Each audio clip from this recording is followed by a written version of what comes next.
thought that when you got almost to the end of October, that was the end of mosquitoes, at least until the next season. But apparently it's not. There are still mosquitoes out there, and I can attest to that because I have been the beneficiary of the same mosquitoes. So welcome once more to another reading from the Science of Mind Daily Guides, courtesy of Creative Life Spiritual Center from the Science of Mind magazine, which, as I said, has been in print for almost 100 years. I think 1927 is when it started, actually. So almost 100 years. Pretty good.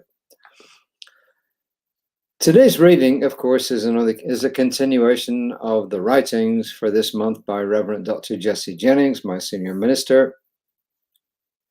Just as a quick recap, we are Creative Life Spiritual Center in Spring, Texas, but we're also kind of a global spiritual center because a lot of our people are not living in the Spring, Woodlands, Houston area. They're living all over the place, West Coast, East Coast, North, I don't know about South.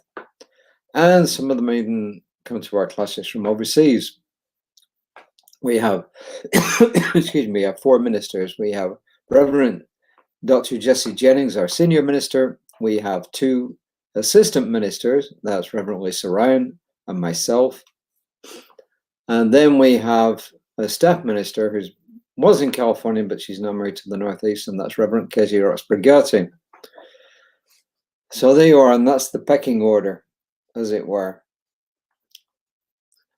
Today's reading is kind of interesting because I would say, well, let me back off a second before I go to the reading. Reverend Lisa often talks about begin with dessert first. Begin with dessert first. I don't do that, but it's an idea. And Stephen Covey actually has got something that's probably really applicable to this reading, where he says, begin with the end in mind. I don't know if you remember that. 7 Habits of Highly Effective People. He said, begin with the end in mind, which is always a good thing. Why is that relevant to today's reading? Well, listen and see. It's called Envision Bright Tomorrows. First quote is from W.B. Yeats, and I'm sure you've heard of W.B. Yeats, even if you don't know anything about W.B. Yeats. I carried the sun in a golden cup, the moon in a silver bag. I carried the sun in a golden cup, and the moon in a silver bag. How about that? And this is from Reverend Jesse. If my mouse really does not want to do the right thing here. And this is what Ernest Holmes says in Discover a Richer Life, pages 12 and 13. Reverend Jesse loves The Voice Celestial, and it is a really good epic poem, epic tale. But it doesn't always lend itself to readings like this, I don't think. I think it's something that you got to sit down and read and digest for yourself, as opposed to using it for this. But obviously, my boss thinks differently. Today, he's picked Discover a Richer Life as his source on pages 12 and 13. And always remember this. When anybody quotes pages from a book, they're quoting it from the edition that they have. A lot of books remain the same forever, but some books actually change the sequence of the pages from edition to edition. So I can't guarantee these are from pages 12 and 13. And this is Ernest Holmes, of course. He says, it is so easy for the little truth we hold to be clothed by so much superstition that finally we lose sight of its essence. What does he mean? Well, he says, we need not be superstitious to be spiritually minded. And I would say, if you're spiritually minded, you're not superstitious. We need not be superstitious to be spiritually minded. Take it or leave it. It's Ernest Holmes. Spiritual mindedness is a persistent and consistent attempt to feel the divine everywhere and in all things. There you are. That's a pretty good definition. It's the capacity not only to believe in, but also to perceive, to feel, and to react to a unitary wholeness, a oneness, if you like, an essence, an infinite personalness, a beauty, a love, and, he says, I also believe in laughter, which exists in the universe. The ultimate reality, he calls it. Some people call it God, the ground of all being, divine source, that which is above and beyond everything. Then he says, we too often get weighed down by our little virtues. Spirituality is normal, it's natural, it's spontaneous, it's effervescent, and it's never studied or labored. In other words, it flows. Holmes always said that when you pray, you're not trying to force anything to happen. You're just forming your own ideas around what it is that you want in response to that prayer and to add some feeling to it. But this is what Reverend Jesse has to say. He says, superstition is not evil, it's just unconscious. And spirituality is never secondhand. He says, we are the inheritors of beauty, love, laughter, and much more. The intuitive revelation of the wisdom of the ages. Tradition is a fine thing until and unless it becomes constricting, when the same ceremonies are performed over and over for purposes no one can recall. There's a wonderful Hebrew saying about this, and I forget what it was. It's more than a saying, it's actually a couple of paragraphs. I forgot what it was, but it's about the same thing. Ernest Holmes famously declared our teaching to be, quote, open at the top, unquote, to new inspiration, and he quotes his source, Seminar Lectures, page 106. To new inspiration which arrives directly and continually to every one of us who chooses to hear and follow it. No one else holds the completeness of our truth for us, and no one else needs to be convinced of our worthiness to receive it. So in other words, we are worthy of all this simply by virtue of the fact that we're here. And although a lot of times we do, to a greater or a lesser extent, we are sometimes concerned about what other people think. And what he's saying here is, no, we don't need to do that. It's between us and the source of our being.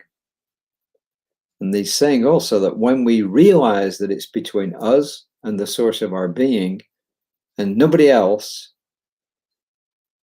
that is when we start to develop this true spirituality and when we start to practice it. And he's also saying here that if we're truly practicing our spirituality and we are prepared to go and listen, pose a question of the infinite and listen, that the answer is going to come. Is it always going to come in words? No, it's not always going to come in words. It can, but it may not come in words. I'll give you an example. In the process called visualization, as opposed to visioning, visioning is where spiritual mind treatment is visualization. It's forming an idea in your mind, putting your emotions around it, and just knowing it's going to happen. Visioning is different. Visioning says that you sit down, you get in a quiet place on your own or with a group of people, you do some kind of meditation to get yourself into that quiet place. And then you pause questions about what it is to which you want to know the answers. And then you're silent for a period of time and you allow the answers to come to you. And the answers may come in the form of words. They may come in the form of pictures, ideas, even sound, sights, images of things. And they may come while you're doing the visioning process, which typically lasts about 20 minutes. Or they may come an hour after, a day after, even a week after. So the whole purpose of this is to put forward envisioning. You don't put forward into the divine subconscious what it is that you want. You put forward questions and allow the answers to come. In visualization, and they're both good, we use them both. And visualization is where you put forward what you want into the divine mind, write your feelings around it, and allow it to come. But the other thing is this, that whether it's visioning or visualization, you may get ideas. You may not get the whole thing packaged and ready to go. You may just get ideas. And then it's up to you to respond to those ideas. And the ideas can come anywhere. They can come in the shape of people, things, coincidences. A lady this morning at our Toastmasters club talked essentially about what we would call God incidences. She didn't call them that. It's where things happen in such a way and in such a manner that it's much more than coincidence. And she gave a bunch of examples of this, and the examples she gave were way beyond coincidence. And we would call them God incidences. So it's up to us to look out for these things. The Quakers, as we said before, have got this wonderful expression, pray and move your feet. So in other words, you pray, and then you observe, and then you watch for the signs, and you follow the signs. Sometimes the answers come fully packaged, boom, and they're there. Other times they don't. You've actually got clues along the way, kind of like a treasure hunt, and then you follow them from there. So the whole, going back to what Ernest Holmes and Jesse Jennings are saying here, is that we live in the present moment. We learn from the past, and we vision what we would like in the future, but fully aware that we're in the present moment. But the stuff that we envision in the future, we envision it as if it were right here, right now, and not at some future time. But then we allow the divine mind to produce the results on its own timetable, because we don't know the gestation period of a particular idea. So those are my observations for this reading. Let me know what you think. Give us a like, and please pass it on. You know, most of you are on some kind of social media. You're watching this on some kind of social media, whether it be YouTube or Facebook, or I don't know, it's hard to put it on Instagram or on LinkedIn, or wherever you're watching it. Just pass it on, please. Because if you think this is a good idea and you can use it, I can guarantee that there are other people out there who will think the same way. So why not help them as well as help yourself? So until next time, take care of yourselves. Take care of yourselves. Namaste.